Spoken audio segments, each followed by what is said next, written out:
and sit down.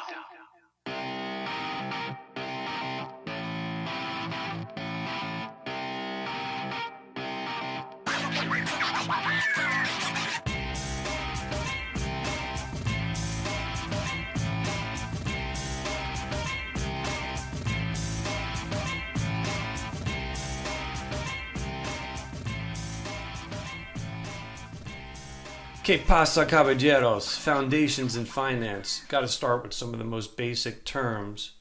A lot of them, without a proper financial education or background, are used interchangeably. And one of our goals here certainly is, as we learn these, is to stop using them in the improper context. We want to get the right context down with the right definition and also get our head straight on that. And that starts with asset versus commodity. Commodity is a subset of an asset, but in context, it has some bigger, more important concepts that will relate not just from a financial point of view, but from an economic point of view. And then beyond that, we're going to take that into some life lessons. But let's get started.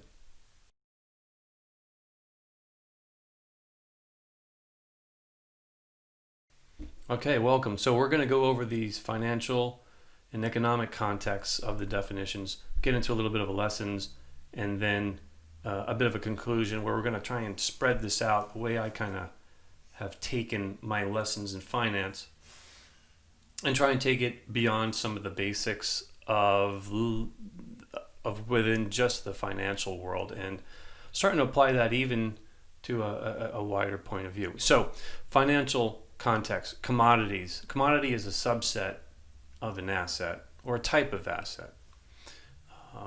The most common standard definition of commodities relates to, in markets, relates to certain items that are like soy, corn, wheat.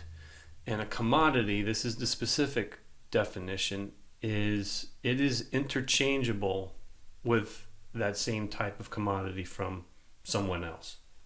So if you have a pound of soy or a pound of corn and the other producer down the road has a pound of soy and a pound of corn, they for the most part are interchangeable. They're pretty much the same thing. It's on the more side rather than on the less side. So that's what the commodity is. And the difference between that and an asset is an asset is not interchangeable even though they are of the same thing. For example, you own a house, your buddy owns a house, your other friends own houses as well, right? Your house is a 3-bedroom, 2-bath. Someone else's house is a 2-bedroom, 2-bath.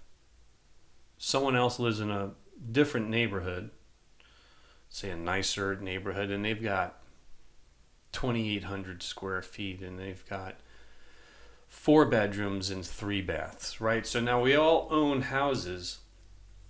We all have assets, which are houses, but they're not interchangeable because their values are different. What their actual value is, not just in terms of money, but in terms of how they're actually can be used. You've got more rooms, you've got more space. One house is more updated, one isn't. That's the main difference financially in terms of what an asset is versus a commodity.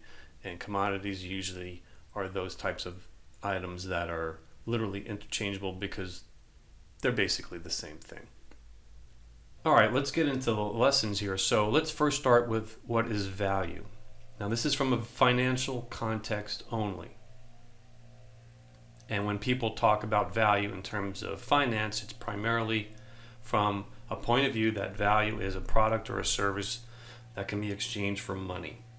But of course, there's more than one context, and this has always been one of my problems going through an MBA finance is a lot of times I felt the instructors were losing explicitly the context in which they were talking about whatever the term is, and you can easily get lost. Same thing happens with rates. You have interest rates, you've got discount rates, you have required rates, And a lot of times they just start talking about the term rates when they've already mentioned a couple of these other ones. So we don't want to do that. So with what is value, what should say there also is that's financial. Now, financial value also relates directly to what we would call intrinsic value.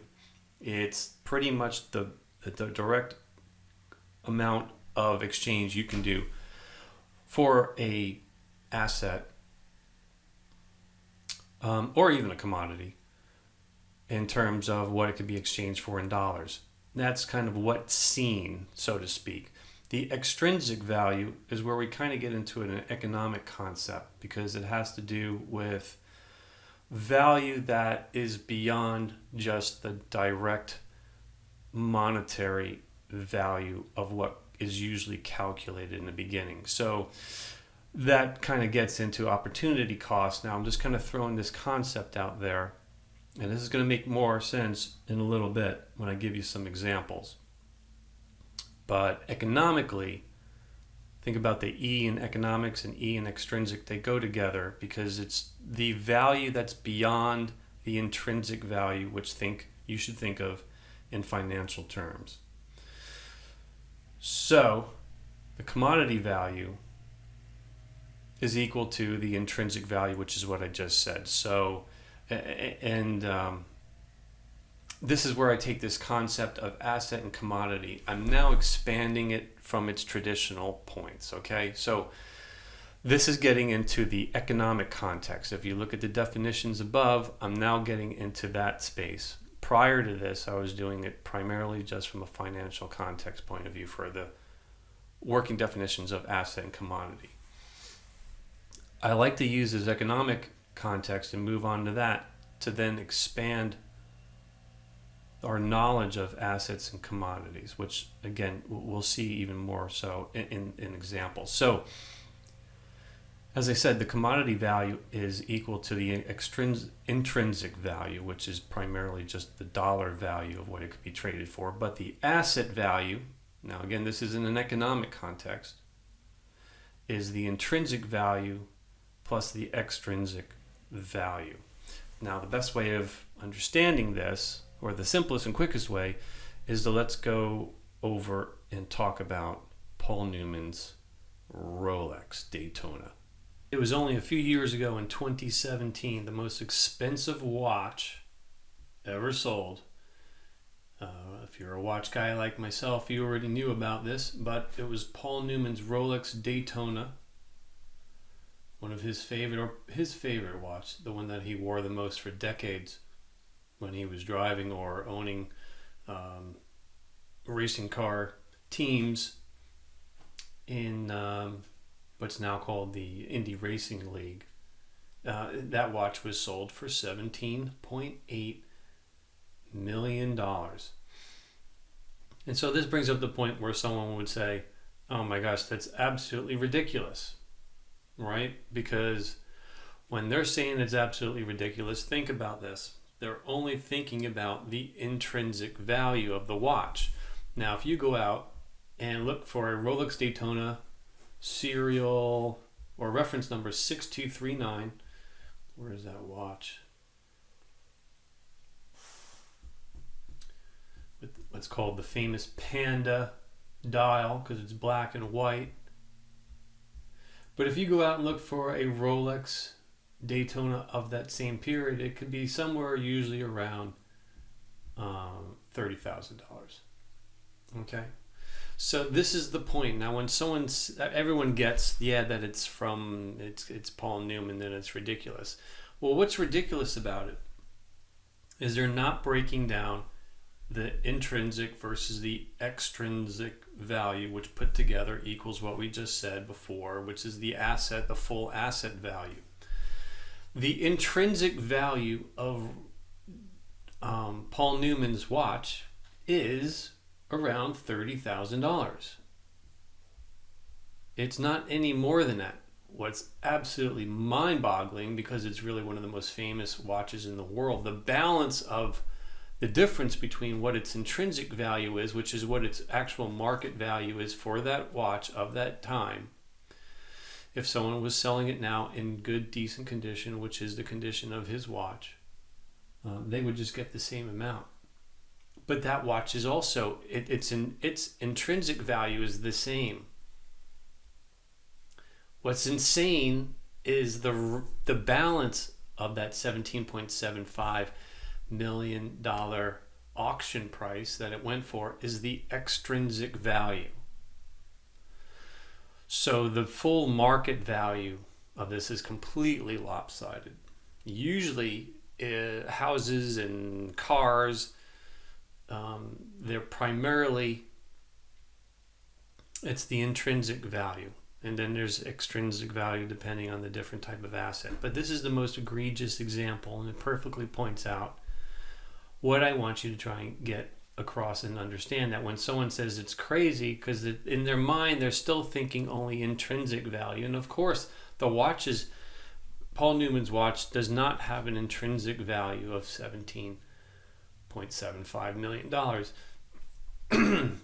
Excuse me, it does have an extrinsic value of $17.75 million minus $30,000, which is obviously to say that 99.99% of the market value of that watch is extrinsic. But this is the perfect point of an example that shows you what the difference is.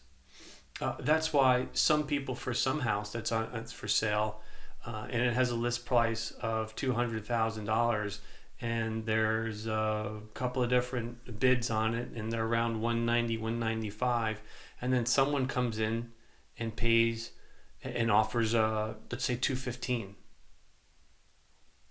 All right, and why would they do that? Anyone who does that knows that the intrinsic value is going to be probably lower than that. But if they're going to overpay, now sometimes of course it's on market conditions, but I'm giving you an explicit example. Someone's going to go overhead and pay more. Have you ever paid more for something? You have. Why? Because the extrinsic value, it means, is the part of the value that is beyond the actual object that you find valuable, and you're willing to pay more for it in that example. Now there's other examples where we talk about extrinsic value as it comes to opportunity costs from an economic point of view. But this is the point. Think splitting these out. And this is the life lesson part of what we're getting at. These are two different values that come together for an asset. And keep that in mind whenever you're looking at these types of watches, and keep them in mind whenever you're looking at your own house and other things. Sometimes you might have two houses. You might own two houses. One you might want to get rid of. It has absolutely no extrinsic value to you. There's other houses where you might have, and you might not want to sell them because they have a lot more extrinsic value. Following along the watch line, if you have a 20-year-old Submariner, right, it has, let's say, a current value of $9,000. But and that's in the market. If you went to sell it to somebody, they would only pay $9,000 for it. But let's say you wouldn't even sell it because it was an inheritance, and you got it from your father, which, in many cases that might make it actually priceless. So the extrinsic value at that point means no one else will give that extrinsic value to you in that particular scenario, but that's factored in. Now, the point here is you can take this and think about this in terms of people friends people in your network. Okay? You might have a whole number of acquaintances. Now, some acquaintances might have more extrinsic value just because they're in your field, or they could possibly be mentors, or they are a mentor, things of that nature. So I want you to take even your own relationships and own assets, which we can now extrapolate assets beyond some physical financial things, but people educational levels you have, knowledge, skills that you have. These go beyond just whatever's intrinsic of what you can do. There is extrinsic value to all of these. Now, sometimes in some cases, an extrinsic value might literally be zero, but it's still part of the equation of an asset. And so if we extrapolate the asset parts out to skills you have, you start to break down the different parts there, and you see the different avenues of what the value is, and with the two parts of value that it brought together. And if you understand it this way, you can help make better decisions in your own life, or even realize that if you're the asset, let's say for a company you work for, where can you increase your extrinsic value? Maybe some of those are soft skills like leadership skills, going above and beyond whatever the intrinsic skills are of the duties of your job. You understand this? So it's a bit of a concept, and we get to extrapolate it out, and we get to have these two parts that come together. And with that, you can have a different view of the world, which is what I'm trying to get across. So until next time, be seeing you.